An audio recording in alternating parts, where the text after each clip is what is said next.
So, I don't know why this one video has been taking me like 7,000 tries to actually do the commentary for, but you know what? It's happening. Anyway, I forgot to actually record the line art for this, and what did I just do to the video? Because I'm actually watching the video real time. Whoops. This is already a mess. Anyway, so yeah, I forgot to record the line art because I wasn't sure if I want to make this into a video. Last year, if you guys don't remember, I did the Maple Story week thing, or like days up to my birthday, which are just 4 videos, I guess, up to my birthday, so I can't really call it a Maple Story week, but you know. Anyway, this year, I wanted to do something for Haikyuu related, but I didn't know what exactly I wanted to do, because, obviously, with Maple Story, there's a lot of Maple Story content on my channel, and it's kind of like obvious why there'll be a Maple Story based video. But for this, there isn't really a Haikyuu based thing on my channel unless you count me and Cass talking about how much we love the show. Before you guys even like continue, if you guys haven't watched Haikyuu, I suggest you do it. Highly suggest, actually, because it's a really good show even though it's about volleyball. Anyway, so the character I'm drawing today is Karasuno's number 8, Narita. I don't know his last name. Honestly, here's a picture of the trivia on his character, and let me tell you, the bio and summary and everything isn't that fleshed out either. So, this character we literally know nothing about, but, I don't know. There's something about Haikyuu and how they hold their, like, use their background characters to make them lovable as much as the main team, like the main characters, I guess I should say, because there's only 2 main characters, but it feels like there's like 7,000 main characters, because Haikyuu makes it so every character you meet has a story, even if you don't know it.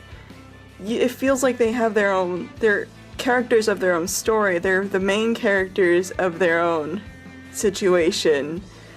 And even though you're seeing things through the eyes of Hinata or Kageyama, you still see, like, for example, again, this has spoilers in it, so again, if you haven't watched Haikyuu, this is your last chance to go. If you see Tsukishima, for example, first season, I guarantee you either hated him because he was such a salty little child, and he was just so annoying. I don't know, I hated him. And then the second season rolled around and I actually felt like I could relate a little bit to him because I have an older sister, and even though I didn't have that like moment of she lied to me to make herself to not lose, like, I don't know what Tsukushima's brothers did, but brother. But like I never had that moment with my sister. Instead, I could imagine like if that would have happened, how I would felt in that situation, which like made me a little bit closer, I felt. Like with his brother, like that whole thing kind of, again, it was like, what would I do in that situation? Because I couldn't even imagine that. But after that, Tsukishima became one of my favorites. Like, not top tier favorite, but like I liked him more. I know it's a top tier favorite of mine though is a background character, kind of side character. I shouldn't call them background characters because that's not what they are. My second favorite character in Haikyuu, or my second and my third and my fourth. Second favorite character is Oikawa. Third favorite is Yaku. Fourth favorite is Iwa-chan. I don't know why. For Oikawa, he was originally my first favorite character because I saw him and I was like, this one I enjoy. And then I saw his backstory again, like a character for me, like for me to like them, they have to have a good backstory, and that's not the case with Haikyuu, I should mention, because we don't know anything about his backstory. And I'll get to that when I explain, after I explain Oikawa and Iwa-chan. But with the whole, like, fear, like, that whole, it made the fear that Oikawa had in his middle school, like, we saw, like, his fear of being replaced by Kageyama and not being able to defeat Shiratorizawa kind of just taking so much toll out of him.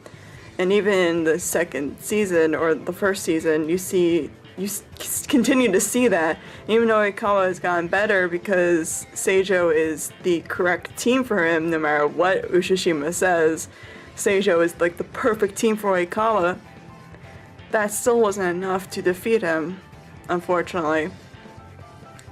And that frustration, you can only imagine that frustration gets so annoying. Like, this guy telling you you made the wrong decision and that everything you've been doing hasn't been worth it. It's just all those friends Oikawa has on Seijo. You kind of forget that they're, like, have you forgotten? They're your friends. They're his friends. You don't say that he made the wrong choice, that this team, like, basically, I hate, like, that's one of the reasons why I'm always frustrated with Ushishima. It's not that I hate him, like, I don't hate anyone in this, like, show. The closest, to being a dislike character is, Daisho, I think. But even then, I like Daisho's character now. I don't know why that changed. It was kind of just like I saw, like, after the Nekoma match, during that I got so mad, like, why is he like this? Why does he, like, just a giant snake? But, you know, that also was the match that made me like Haikyuu, like the Fukurodani versus Nekoma match, and the Noboi and Nekoma match is the matches that made me love Haikyuu, because it felt like he was, like, you didn't think that he was such an important part of the team until, like, he just shows up and, like, what's up, guys? I'm going to save all of y'all, and I love it. And the whole, like, the dynamic that we don't see is the whole Nekoma third year dynamic, and then you realize how close everyone is. It's annoying. But yeah, that's one of the reasons I really like, not Nekoma. That's one of the reasons I really like Haikyuu, is because how they do their characters. And I know this is really short commentary, but I'm gonna be honest with you, I probably rambled more or less on this topic in other recordings, so I might put them up. But anyway, I'll see you guys later. There will be no stream, probably, so this next week, because I'm gonna be in Disney. Yeah. Anyway, bye!